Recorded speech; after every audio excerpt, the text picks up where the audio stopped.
Why hello YouTube, it's Nuclear Weasel here bringing you my mono red deck profile. Now see, recently if you follow TCG, there was a open 5K in Waco, Texas, and 4 of my buddies decided to go along,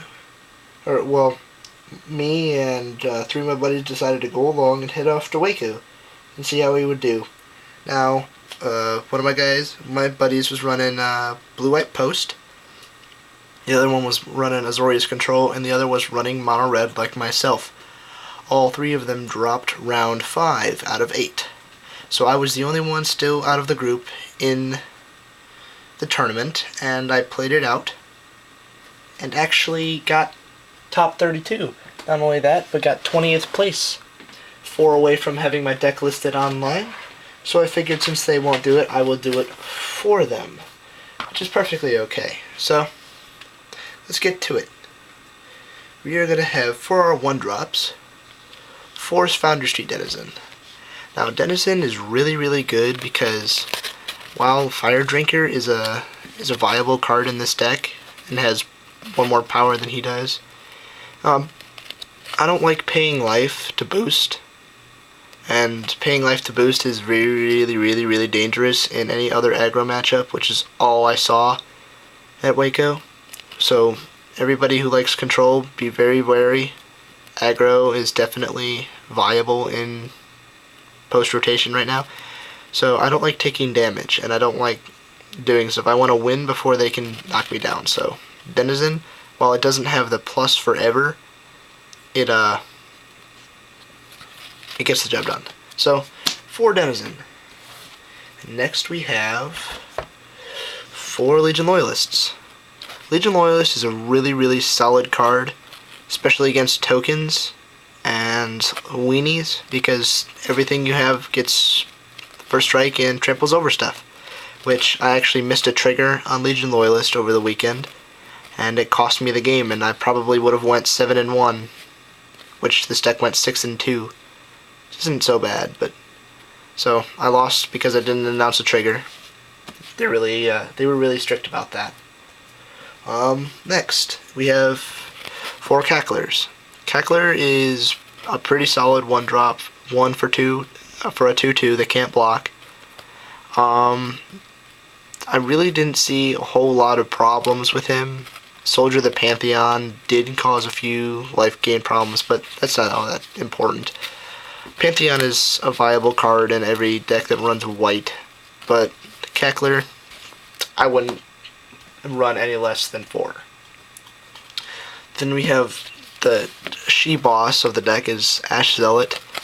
Love Ashe Zealot. She's a 2/2 for 2 with shock you whenever you, or lightning strike you whenever you try to target something in grave. Now, that's really good. So Ashe Zealot, definitely a 4 of. We're on the 2-drops now, if you didn't notice. The other 2-drop, and the only other 2-drop, is Rekt Shred Freak, which is pretty solid. It's a 2/2 for 2/1 haste. I mean, what's so bad about it? So, for Rekt Shred Freak. Now we're on to our 3-drops. And excuse me for a moment. For Chandra's Phoenix. Chandra's Phoenix is really solid in this format right now, especially with Mono Red being a definite viability. So if it dies, it's definitely able to come back with all of the burn spells that are in standard right now. Lightning Strikes, Shocks, Magma Jet. There's just so many options. So our Phoenix is definitely a 4 of. And then we have the 2 of, which I had to fix real quick because I'm trying to do something. But 2 Minotaur Skull Cleavers. This was debated with my friends a lot. They were telling me this is a bad card, it's terrible, why you run it, and that one's in Russian if you didn't notice. No, it is a really solid card. It is a 3 for a 4/2 with haste. Basically Viashino first blade, but not the +2/+2. So this is viable to die by shock or Magma Jet, but that's not the point. It's the point. It's 4 for 3. it is a really solid card. I can't even tell you how many games I won over the weekend with this card. It's solid. I'm actually, after this tournament, I'm now running 4 main board, and I'll explain that here in a minute. But that's all the creatures. Now we go on to instants. We're going to be running 4 lightning strikes, because I don't know why they didn't reprint Searing Spear. But lightning strikes, pretty straightforward. Searing Spear, shoot a creature, shoot the player, get your Phoenix back, yada yada yada. Plays. Then you're going to want a playset of Magma Jet. This was debated a heck of a lot with my friend who was also running Mono Red. He ran Shocks instead of Lightning Strike or Magma Jet. And while Shock can get rid of the turn 1 play, if you don't, their turn 1 play if you don't have it, Magma Jet sets up your next 2 plays. It saved me so many games. I won because of this card many times. Magma Jet is a must-have in Mono Red. If you can debate with me why it's not, go for it. But Magma Jet, far better than a Shock in every way. You can hit player or creature and still scry. Scrying is so important in this format right now. Then we have 2 Dino Charges, because Dino Charge Overload is really good when you have a bunch of little dudes out in the field and Legion Loyalist and swing out, okay, chump, Overload, which is pretty good.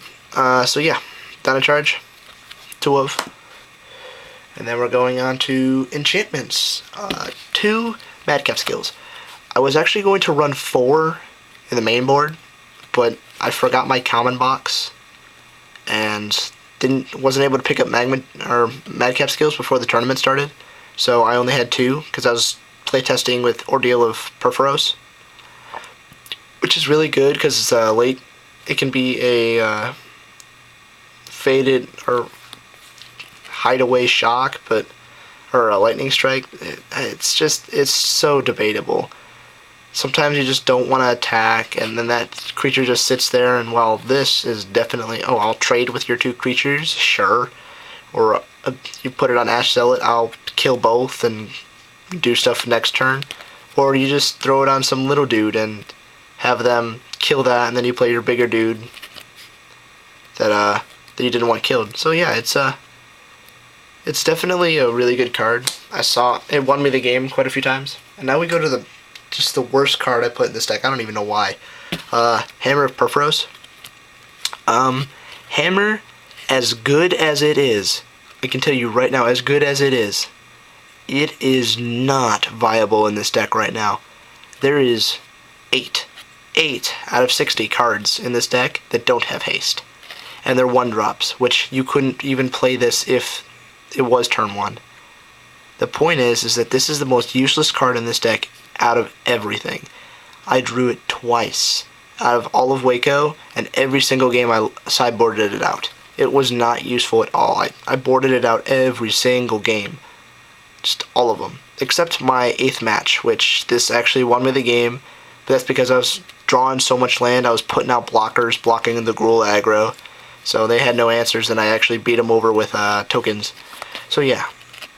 Hammer, definitely not a usable card in the main board. Sideboard, yes. Heck yes. Control everywhere at this Waco tournament, but I didn't play any of it. I played all the aggro. So the point is that Hammer, not useful in the main deck right now, but definitely usable in the sideboard. So that was the most debated card in all of this. And then we have 20 basic mountains. While yours don't have to be Zendikar mountains that I picked up for 50 cents at Waco, 20 is pretty good. The only reason I'm running 20 right now is for Hammer. I put 2 extra mountains in instead of like Shock or some other red card that's good.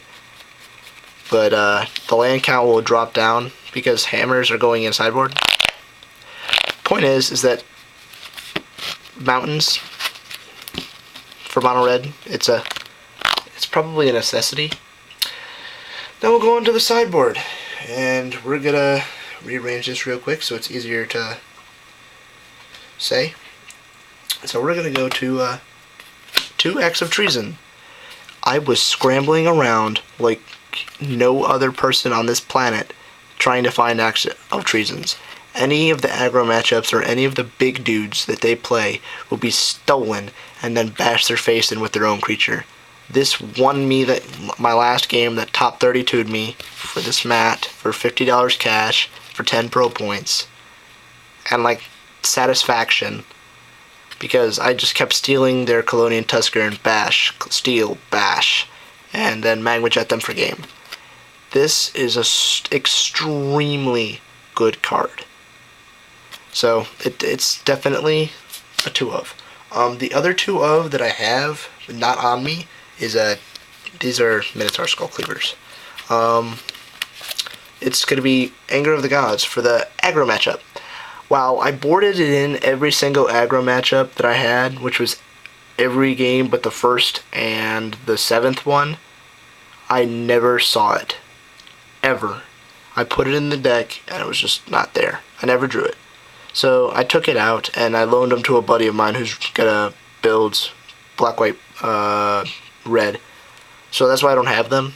But yes, Anger of the Gods is a very, very, very solid card. Just not in mono red right now. Because they explained to me, well, you'll blow up your own board. And no. If you have to play Anger of the Gods, that means you have no board. So it's definitely a viable play.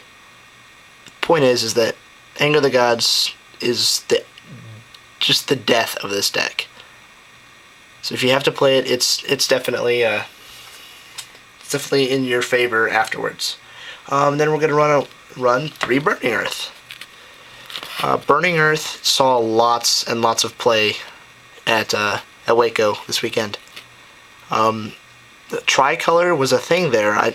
We were not expecting that at all. Dual color, yes. I played Naya, Esper, I saw Grixis, I saw American, I saw Bug, I saw Black, White, Red. They're all really good cards. I saw Jund. So every single game. I mean, I played May's first game, so triple all of them. So yeah, Burning Earth, definitely a good card for mono red right now. It's all debatable on what your meta is and what in your area, but 3 of Burning Earth is probably a good idea. 4 is a little heavy, but yeah, Burning Earth is a good card. Now we go on to the most used card in my sideboard over the weekend, Skull Crack. Oh my god, the life gain is out the butt with Theros right now. So Skull Crack's playset in every single red deck. It's not even an option to run 3 of or 2 of. No, not even close. Sphinx's Rev, Drastani, just Blood Baron, freaking Obsidat, just everything is just life gain. The whip. I mean, it's so good to have this in your deck. I mean, I'm actually talking to my buddies and they're saying, main board this, just everything has life gain right now. Except mono red, so playset is a must-of. I'm not even going to debate it with anybody. And then we have our playset of Reckoners, because the aggro matchup is really, really hard, so you want to use Reckoners to throw out your blocker and shoot stuff, just wipe their board. So yeah, Reckoner is definitely a viable card in red deck wins, this is actually called Red Hot Chili Peppers. Is what I called it at Waco. So yeah, Reckoner is a must-have.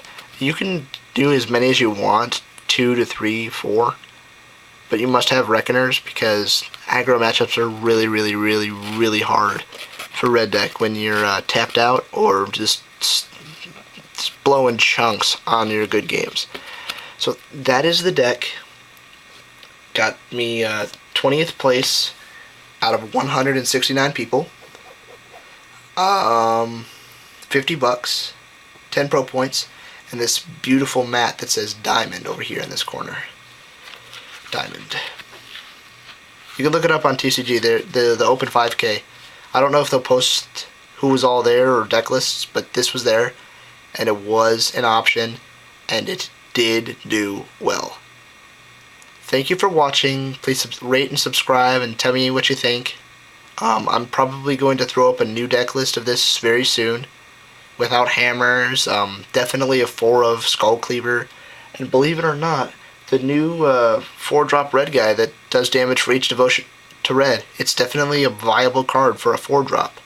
4 and deal you every single point of damage for each red I have. That's a lot. Because, I mean, that's 3 if it's out. Zealot is 2, Rekt Shred Freak is 2, Cackler is 1, so you have 5 right there. He enters, that deals 6. That is 6 damage that you've already probably killed away. So you're talking like almost half their life gone in one turn, without even attacking. Really, really good. So I'll see if I can post that later this week. We'll find out. But anyway, this is mono red, and it's definitely an option to play. If you want to know the deck price, it's actually $39 for the main deck, $72 to $75 for the sideboard. Sideboard is is twice the amount that the normal deck is, and it was really, really funny looking at people's faces when they realized a $40 deck just beat them and their $200 decks at Waco. So, I mean, I guess before I go, I'll tell you what I played and how it fared up. Maze was a 2-0 win for me. Naya smashed my face in with life gain, so that was really, really hard. They got it 1-2, I do believe, or yeah, they got it 1-2. I played white-black control and I got that 2-0. You just wasn't fast enough. Boros was the misplay trigger that I had with the Legion Loyalist, so I lost that 1-2, which is really, really odd because I had cards in my deck box that that was apparently against the house rules there, so it counted as an automatic game loss to have extra cards in your box, and the other guy got an automatic game loss for having the misnumbered mountains and plains in his deck. So it was only a 1-game match, and I missed the trigger and lost. So it wasn't really the deck's fault, it was just mine. Then I played green-white, and like green-white aggro, and it definitely just 2-0, or 2-1 cake. It was, Selesnya wasn't a problem.